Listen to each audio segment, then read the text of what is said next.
Halo semuanya, perkenalkan saya Dr. Sandra Semralawa, NIM 18055541082, Program Studi Teknik Elektro, Fakultas Teknik Universitas Udayana.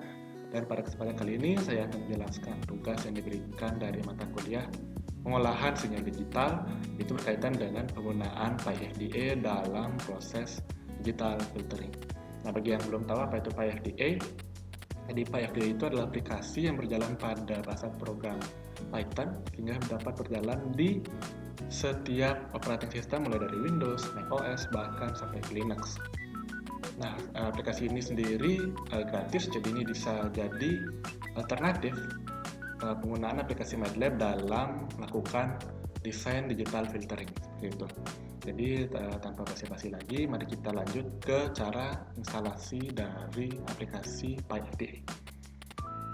Nah, sebelum kita install aplikasi PyFDA, kita harus menginstal Python generasi terbaru terlebih dahulu. Jadi kalian bisa lanjut ke www.python.org. Jadi di sini kalian bisa download Python, kemudian install sesuai dengan instruksi yang diberikan. Nah, setelah selesai install Python, kalian bisa lanjut install PyFDA. Jadi kita bisa klik Windows R sampai ada muncul run, dan kita ketik cmd ini, dan akan muncul command prompt.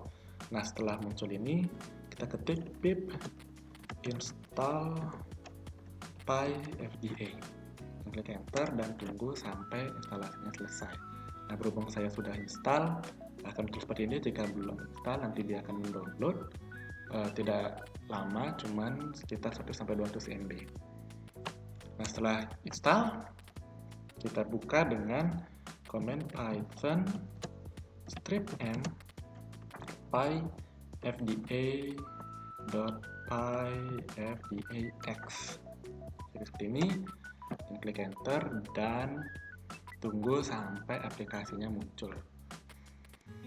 Nah, aplikasi sudah muncul, jadi kalian bisa lihat ya, di sebelah kanan ini ada grafik untuk menampilkan sinyal yang nanti difilter.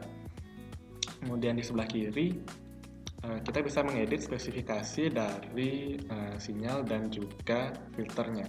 Nah, bedanya dari aplikasi MATLAB adalah jika di MATLAB kita perlu memberikan instruksi atau kode untuk membuat sebuah filter, namun di sini semua sudah ada dalam interface, jadi kita tinggal pilih dan juga mengganti nilainya jika ingin membuat sebuah filter gitu. Jadi ini sangat mudah digunakan. Jadi sini kita bisa atur mau pakai tipe filter seperti apa. Dan sini kita bisa pilih mau finite impulse response atau infinite impulse response. Juga sini kita bisa lihat metodenya, gitu. Jadi bisa queryable, bisa window, dan lain-lain sebagainya. Di IIR juga sama, bisa Butterworth, JBSer, dan lain sebagainya. Nah, di sini kita bisa atur. Misalnya kalau kita pilih delay, maka dia atur delay. Jika kita pilih queryable, bisa pilih date destiny-nya dan city-nya. Kemudian di sini order untuk minimum mengambil sampling di sinyalnya. Kemudian kita bisa atur frekuensinya di sini dan juga bobot dari sinyalnya. Nah, pada misalnya nih, saya punya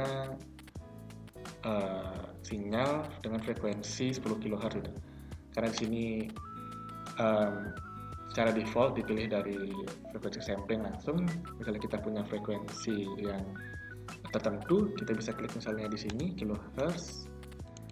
Kemudian misalnya saya punya 30 kHz gitu.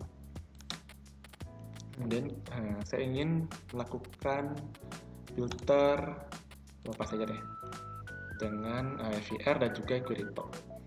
Kemudian saya set untuk passbandnya di misalnya 4 ya, dan stop bandnya di 6. Jadi dia akan memfilter dari 4 ke bawah diberikan masuk sampai ke 6, dan 6 ke atas itu tidak diberikan. Seperti itu. Dan kita bisa set ordernya ke minimum, nanti dia akan menyesuaikan sendiri minimum ordernya. Kemudian kita klik design filter, muncul seperti ini. Bisa dilihat ya, jadi pada frekuensi 4 itu masih bisa lewat, namun pada frekuensi 6 dan seterusnya ini tidak diberikan lewat seperti itu. Nah, kita bisa lihat juga dari amplitudenya ya. Kita klik V, jadi grafiknya akan jadi seperti ini. Apabila kita ingin lebih jelas, kita bisa pilih ini dan kelihatan amplitudo dari sinyalnya seperti ini. Di sini kita bisa atur yang lainnya juga, misalnya source specs untuk melihat spesifikasinya, dan juga fase untuk melihat fase dari sinyalnya. Jadi fasenya akan jadi seperti ini. Dan di sini juga ada toolbar. Jadi di sini kita bisa atur, misalnya kita ingin memindahkan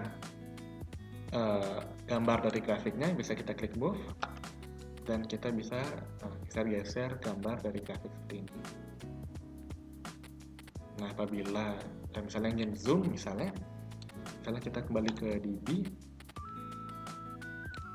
Nah, kita ingin zoom bagian yang telah difilter, misalnya kita bisa klik kiri dan block, maka ini akan terzoom sendirinya. Itu apabila ingin di zoom out, bisa kita klik kanan dan block dan dia akan zoom out itu. Dan ini kalau pengen reset, kita klik tombol home di sini. Jadi dia akan kembali ke gambar semula. Apabila kita ingin simpan gambarnya, misalnya kita bisa klik save figure dan dia akan menyimpan di folder yang kita inginkan. Lebih seperti itu. Dan kita bisa melihat grafiknya dalam berbagai macam bentuk ya. Misalnya sini kita bisa lihat, sini kita lihat grafik fasenya saja. Kemudian di sini kita lihat delay-nya, jadi statis ya. Nah, kemudian kita bisa lihat pulse zero-nya di sini, dan kita bisa lihat impulse response-nya. Nah, di sini kita bisa atur juga tampilannya, misalnya kita ingin melihat stimulus X-nya, kita pilih stem dot, jadi seperti ini. Dan kita misalnya ingin melihat dalam mode sinus, jadi dia akan muncul seperti ini. Jadi sangat gampang digunakan. Kemudian jika kita ingin analisa dari model 3D bisa saja. Nah, jadi ini modelnya seperti ini ya. Dan kita bisa atur juga kalau kita ingin melihat mesh, source atau kontur, kita tinggal klik dan grafiknya akan berubah seperti ini. Nah, dan itu di tab filter, di tab edit ini juga kita bisa atur, misalnya sini kita bisa atur coefficient pada setiap sampling filter ya. Jadi tergantung berapa banyak sampling yang diambil, kita bisa atur di sini. Kemudian kita bisa atur plot zeros-nya juga di sini. Kita bisa lihat info dari sinyal yang telah kita filter. Kemudian kita bisa simpan filter yang telah kita buat tadi untuk digunakan di lain hari misalnya. Dan juga kita bisa load filter yang telah kita simpan tadi. Dan juga di sini bisa kita lihat fix point dari sinyalnya. Baik, saya rasa sekian yang dapat saya sampaikan tentang penggunaan PyFDI ini. Mohon maaf apabila ada kesalahan kata dan pengucapan. Apabila ada komentar dan saran bisa ditinggalkan di kolom komentar, dan saya ucapkan terima kasih.